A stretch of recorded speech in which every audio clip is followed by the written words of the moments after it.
Yooka Laylee is a relatively new game from 2017, produced by Playtonic Games, who are a spiritual successor of the video game developer Rare. Likewise, the game itself is considered a spiritual successor of their critically acclaimed game Banjo-Kazooiee, and was crowd-funded by literally thousands of fans.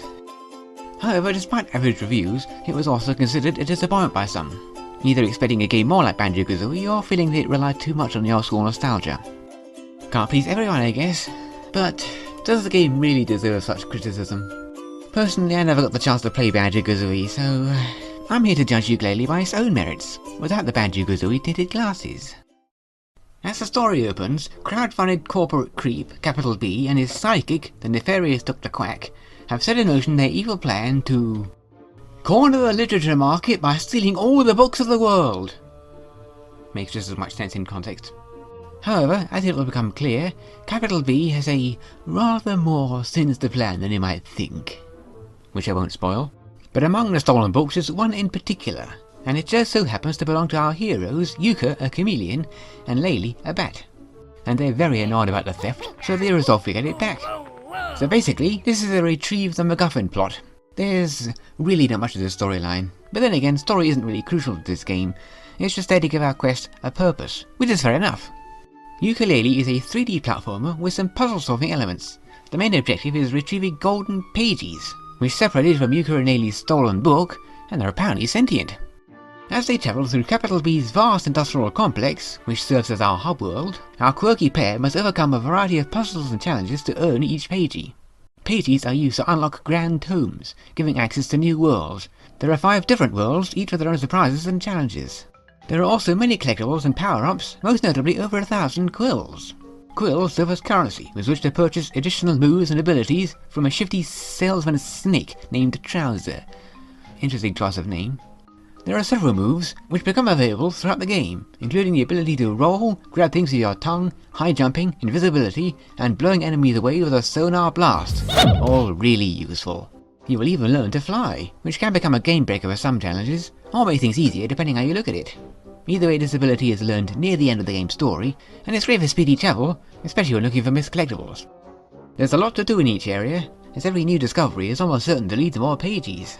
And when enough pages are earned, the world can also be expanded to reveal even more challenges.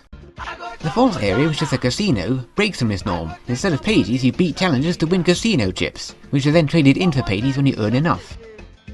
You are the loser, I am the winner! Ultimately, at least 100 of the many pages are required to reach the end of the game and take down capital B. And believe me, he really is a capital B. For the most part, challenges are pretty fun, requiring little more than brain work or skill to beat. However, other challenges proved hellishly difficult, at least for me, especially certain timed obstacle courses. Another downside is combat. This tends to be a pretty one-note thing, as there are only a few basic types of enemies. Most are easy to beat, others not so much, but all of them just plain annoying. While still on the negatives, I have to address the game's controls. Now, good controls are an important part of any game. Sadly though, for Yooka Laylee, this is one major element that drags it down. For the most part, our heroes can move around very fluidly, but on the other hand, certain controls could give me real problems. When rolling in a ball, Yooka could be extremely hard to steer, and jumping is very hit and miss, and although the camera could be freely moved using the mouse, it could still get stuck in some awkward positions, making it hard to see where we were going. Laylee's flying ability could be similarly hard to control due to the awkward point-and-shoot style of steering. These control issues could often contribute to some of the challenges being harder than they already were. As for tackling the final boss, capital B himself, it took me 2 hours to defeat him, battling the controls as well as him.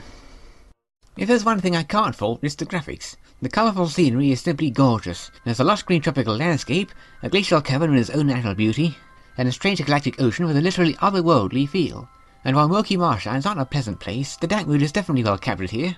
As for the casino, it is a gaudy arcade with a lot of things to do, if rather sprawling in design. Ivory Towers itself features claustrophobic corridors, massive pipes and machinery, and a weird toxic waste. Talk about a poison pen.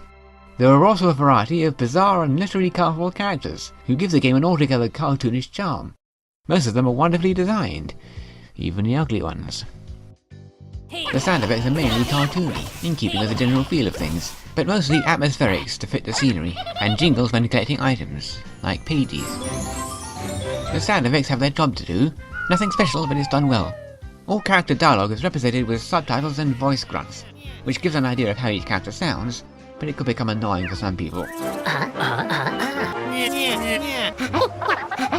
Fortunately, there is an option to shorten the speech sounds. The game's music is terrific, which is always a positive with me. Each area has its own supporting theme, even an 8-bit arcade-style jingle for Retro's minigames. For Ivory Towers we hear sinister strings and bombastic brasses, which fits Capital B's character. For the tropical area, woodwinds and wooden instruments are used, befitting to the jungle vibe.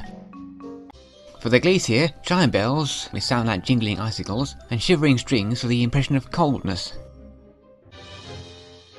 In the marshlands, a low-key theme of strings and woodwinds sets the bleak, damp mood. For the casino, jaunty jazz music fitting the carnival mood. And finally the Galaxy World, a sweeping epic exploration theme. In conclusion, Yooka Laylee is a decent game by my standards. I come into a game expecting fun, a good story and likeable characters. Having no prior expectations to spoil, I wasn't disappointed. I had fun, and despite the bad parts, there was enough good about the game to balance things out for me. Though the story was nothing special, the characters themselves are a lot of fun, and the graphics and animation is beautiful, and I love the soundtrack. What really let things down were those annoying difficulty spikes, with certain tasks exacerbated by awkward controls. Then of course there were the boring enemies and that terrible final boss fight. But on the whole, on a scale of 1 to 10, I'd give this game a 7. If you like a good challenging game with a cartoony feel, I'd recommend it. As for the Banjo-Kazooiee comparison, well, considering how Yooka Laylee came from the same game creators, you might think they could occupy the same world. We can only imagine how that meeting might turn out.